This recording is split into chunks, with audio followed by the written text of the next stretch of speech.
جب اسٹیج پہ حضرت کو لایا گیا تو ایک دیوانہ آدمی تھا، ایک دیوانہ لڑکا سا تھا، دیوانہ تھا، اور وہ میلے کچیلے کپڑے پہنے ہوئے وہ حضرت کی مجلس کی طرف آنا چاہتا تھا، لیکن جو ہوشیار لوگ تھے، جو سمجھدار لوگ تھے، اس دیوانے کو پیچھے کر دیتے تھے، وہ پھر پیچھے چلا جاتا تھا، پھر آنے کی کوشش کرتا تھا، پھر لوگ اسے پیچھے کر دیتے تھے، پھر آنے کی کوشش کرتا تھا۔ حضرت نے یہ عمل کرتے ہوئے دیکھ لیا، لوگوں کو اسے پیچھے ہٹاتے ہوئے دیکھ لیا، اور جیسے لوگوں نے اسے پیچھے ہٹانے کے لیے اس کا ہاتھ پکڑا، حضرت کا اس کا ہاتھ چھوڑ دو اور یہ جو کچھ کرنا چاہتے اسے کرنے دو۔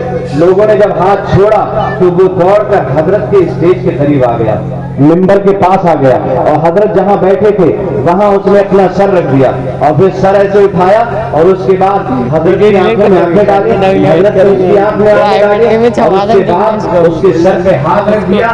وارث بھائی کہتے ہیں وہاں کے لوگ گواہ ہیں، اس سے پہلے وہ بولتا نہیں تھا، وہ گونگا تھا، اس کے پاس زبان نہیں تھی، لیکن مفتی محمد اعظم صاحب کرما کی نظر میں اللہ نے وہ اثر دیا تھا، ادھر نگاہیں ڈالی، دست مبارک رکھا تو گونگے کو زبان عطا فرما دی۔ واہ واہ واہ، نعرہ تکبیر، نعرہ رسالت، فیضان سرکار مفتی اعظم فیضان حضور مجاہد ملت، فیضان حضور نذیر ملت، سبحان اللہ۔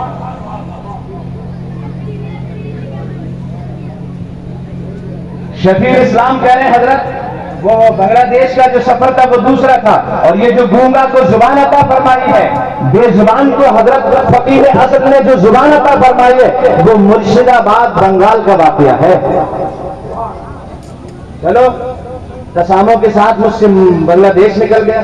اب یہ پختہ ہو گئی بات کہ مرشد آباد بنگال میں حضرت نے صرف ایک نگاہ کرم ڈالی اور گونگے کو زبان عطا فرما دی۔ یہ ہمیشہ نہیں ہوتی ہے، یہ صرف اس لیے ہوتی ہے تاکہ لوگ اللہ والوں کو مجبور نہ سمجھیں کہ جب محمد اعظم یہ کر سکتا ہے تو غوث اعظم کیا نہیں کر سکتا ہے۔ سبحان اللہ۔ یہ دکھانے کے لیے ہوتا ہے اور کبھی کبھی ہوتا ہے حضرات، اور اس کے تو سینکڑوں گواہ ہیں، آپ حضرات بھی گواہ ہیں۔ حضرت نے جب چاہا بارش رکوا دی اور جب چاہا بارش کروا لی۔ اس کے تو سبھی گواہ ہیں کہ نہیں ہے؟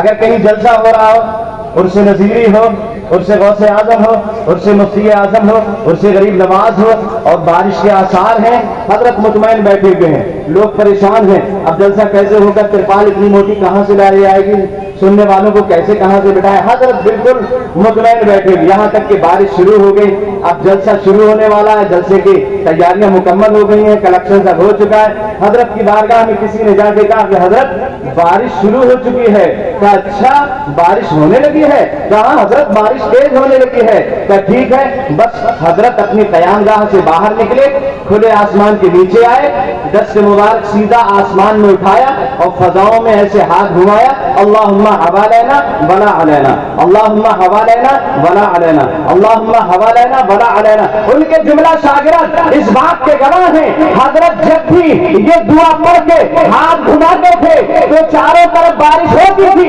لیکن جہاں جلسہ ہوتا تھا وہاں بارش کے نام نشان تک نہیں ہوتا۔ سبحان اللہ۔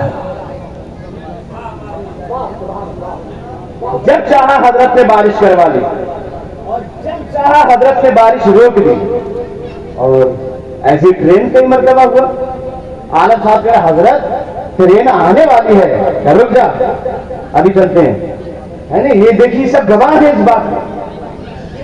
وہ آج میں حقائق بتاؤں گا جس کے سب گواہ ہیں، اور یہ وہ باتیں ہیں کہ مفتی صاحب نے کبھی اپنے سامنے کہنے ہی نہیں دی، ہماری زبان روکے رکھی، ہمارے ہاتھوں کو روکے رکھا، ہمارے پیروں کو روکے رکھا، ہماری زبان کو روکے، نہیں کوئی ضرورت نہیں میری تعریف کرنے کی، نہیں کوئی ضرورت نہیں میری تعریف کرنے کی، مفتی اعظم کی تعریف ہو گئی تو سمجھ لو میری تعریف ہو گئی، اعلیٰ حضرت کی تعریف ہو گئی تو سمجھ لو میری تعریف ہو گئی۔ ان کا سارا کام تو مفتی اعظم کا کام تھا، ان کا سارا کام تو اعلیٰ حضرت کا کام تھا۔ ٹرینیں کئی مرتبہ روک دی، عالم صاحب کا حضرت ٹرین آنے والی ہے، رک جا ابھی چلتے ہیں، ٹرین حضرت آ چکی ہے، کہاں آگے کا اسٹیشن پہ کھڑی ہے، ابھی کئی भाई आए हैं, अभी खबर दी ट्रेन खड़ी है, कहा रुक जा, मैंने नमाज सफर नहीं पढ़ी है, और तुझे मालूम नहीं है मैं जब तक नमाज सफर नहीं पढ़ लेता हूँ सफर शुरू नहीं करता हूँ। कोई नहीं। हाँ, ये गवाह है सारे लोग। नमाज सफर जब तक नहीं पढ़ लेता हूँ, 4 रकअत नमाज तुम्हारे मुर्शिद पढ़ा करते थे सफर शुरू होने से पहले, और बड़े जज्म वसूख और बड़े कॉन्फिडेंस के साथ ये बात कहते थे। अगर सफर शुरू करने से पहले किसी आदमी ने ये 4 रकअत नमाज पढ़ ली और इस तरह पढ़ ली कि 2-2 रकातों की नियतें बांधी, तो 2 शुबे अलग अलग हुए। पहली 2 रकतों में, पहली वाली रकत में कुल या अय्युहल काफिरून पढ़ी और दूसरी में कुल हुवल्लाह शरीफ पढ़ी, फिर 2 की नियत बांधी, पहली में कुल आऊज़ु बिरब्बिल फलक पढ़ी और दूसरी में कुल आऊज़ु बिरब्बिन नास पढ़ी। तो आपके मुर्शिद फरमाते हैं अगर ये 4 रकअत नमाज पढ़कर कोई अपने घर से सफर शुरू करेगा तो जिस हालत में अपने घर वालों को छोड़कर आएगा जाएगा, तो चाहे जितने दिन के बाद लौटे उसी हालत में अपने घर वालों को पाएगा। कितना आसान है बताइए तुम्हारे मुर्शिद का अमल, कितना आसान है। जिस हालत में आप अपने घर वालों को छोड़कर जाएंगे उसी हालत में वापस पाएंगे, चाहे जितने दिन हो जाए, जमीन और आसमान एक हो जाए, जलजले आ जाए, तूफान आ जाए, लेकिन जो नमाज पढ़कर निकला है उसको और उसके बच्चों को कुछ होने वाला नहीं। इतना यकीन कामिल था उन्हें मदीने के मोहम्मद सल्लल्लाहु अलैहि वसल्लम पर, इतना यकीन था अपने खुदा की जात पर।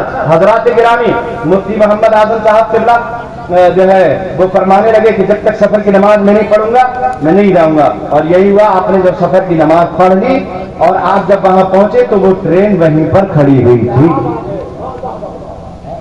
ये 12 ऐसा हुआ, एक दो बार तो हवाई जहाज रुका हुआ था।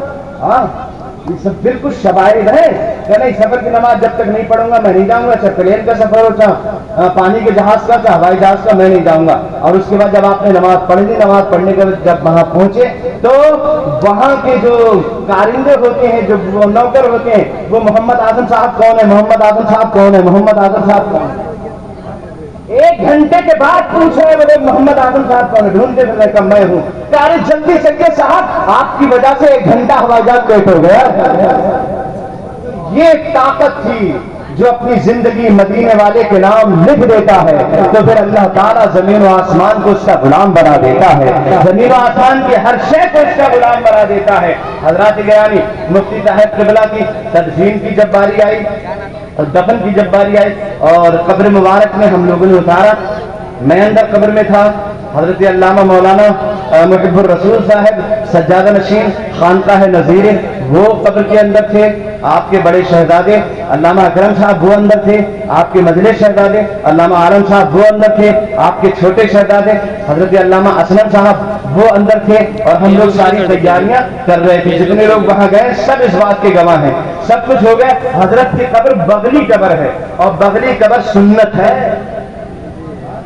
हजरत को बगली कब्र में लिटाया गया है, वो संदूक वाली कब्र हजरत की नहीं थी, बगली कब्र में हजरत आराम फरमा रहे। और जब बगली कब्र में आपको सब साफ करके ढेले वेले हटा के अंदर रख दिया तो आप यकीन जानना ये जितने लोगों ने हजरत को बरेली शरीफ में इंतकाल के वफात के वक्त देखा था वो सब जानते हैं कि हजरत का चेहरा बिल्कुल ऐसे सीधा था, ऐसा न दाएं था न बाएं था। सारे लोगों ने देखा था हजरत का चेहरा ऐसे रहा। अस्पताल से लेके घर आए तब रहा, नूरी मस्जिद में आपको आखिरी नमाज पढ़वाई गई तब आपका चेहरा ऐसा रहा, दीदार करवाया गया आपके मुरीदों को तब आपका चेहरा ऐसा रहा, वहां से टांडा लेकर आए तब आपका चेहरा ऐसा रहा, और उसके बाद नहलाया गया, हम लोगों ने नहलाया, आलम साहब के हम थे, असलम थे, और ये आपके बंगाल के बहुत सारे लोग थे, शफील इस्लाम थे, वारिस भाई थे, राहत भाई थे, और ये चंदन थे, इनके अलावा बहुत सारे लोग ऐसे थे जिनका मैं नाम नहीं जानता हूँ, वो लोग सब थे। लेकिन हजरत का चेहरा ऐसे सीधा था, नहला दिया, कफन पहना दिया, यहाँ तक के लहदे मुबारक में आपको उतार दिया। अब आप जरा गौर से सुनते रहिएगा, लहदे मुबारक में आपको उतारा लेकिन हजरत का चेहरा ऐसा ही रहा, बिल्कुल ऐसे सीधे आसमान की तरफ। जब बिल्कुल आखिरी मराहिल थे और आलम चेहरे का बोसा ले रहे थे, आखिरी बोसा, अपने हजरत का आखिरी बोसा, अब्बा का आखिरी बोसा चेहरा। सारी जिंदगी जिन लोगों ने अपनी जुबान से कभी उफ नहीं किया, औलाद हो तो ऐसे होना चाहिए।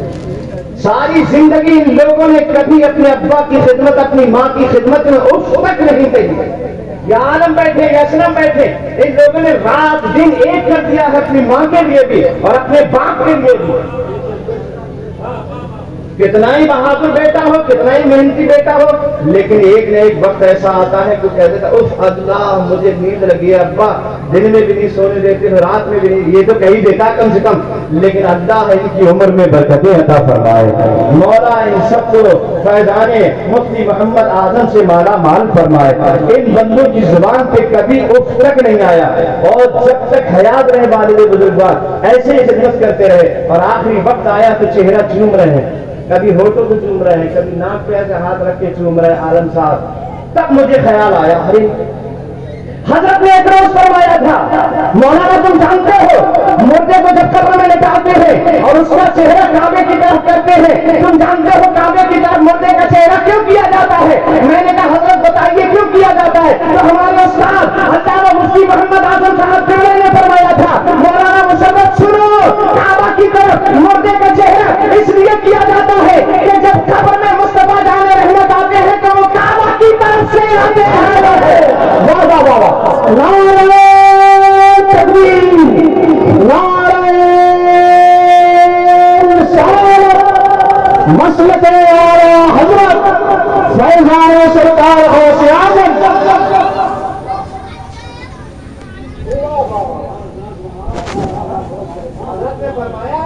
काबा की तरफ मुर्दे का मुंह इसलिए किया जाता है क्योंकि सरकार जब मोमिन की कब्र में तशरीफ लाते हैं तो इसी तरफ से तशरीफ लाते हैं, और चेहरा इसलिए काबा की तरफ किया जाता है, मुर्दे को इस हालत में रखा जाता है कि वो मुस्तफा जाने रहमत के कदमों के आने का इंतजार कर रहा है। अब वो मुंतजिर है मुस्तफा जाने रहमत के कदमों का, इसलिए काबे की तरफ मुंह किया जाता है। ये ख्याल मेरे जहन में आ गया एकदम से, और जैसे ही ये ख्याल आया मैंने कहा आलम, आलम ऐसी नीचे से देखने हजरत, मैंने कहा यार अब्बा का चेहरा काबा शरीफ की तरफ तो है नहीं। अब मैंने गौर किया चेहरा काबा की तरफ नहीं है, तो क्या करें? मैंने कहा काबा शरीफ की तरफ चेहरा करो हजरत का। जब आलम ने ऐसे चेहरा किया काबा की तरफ तो वो चूंकि 24 घंटे से ज्यादा हो गया था, हजरत ऐसे चेहरा किया तो वो फिर वहीं आ गया, फिर ऐसे चेहरा किया तो फिर वहीं आ गया, फिर किया तो फिर वहीं आ गया, और आलम मेरी तरफ देखने लगे, लेकिन चेहरा हजरत का काबा शरीफ की तरफ ऐसे कर रहे। फिर मैंने कहा आलम हजरत के कान में कह दो कि हजरत अपना चेहरा काबा शरीफ की तरफ करने। कसम खुदा की आलम ने अब्बा के कान पे अपने लबों को रखा और कानों में कह दिया हजरत अपना चेहरा काबा की तरफ कर दो। इधर आलम ने कहा, उधर हजरत ने फौरन अपना चेहरा काबा शरीफ की तरफ कर लिया।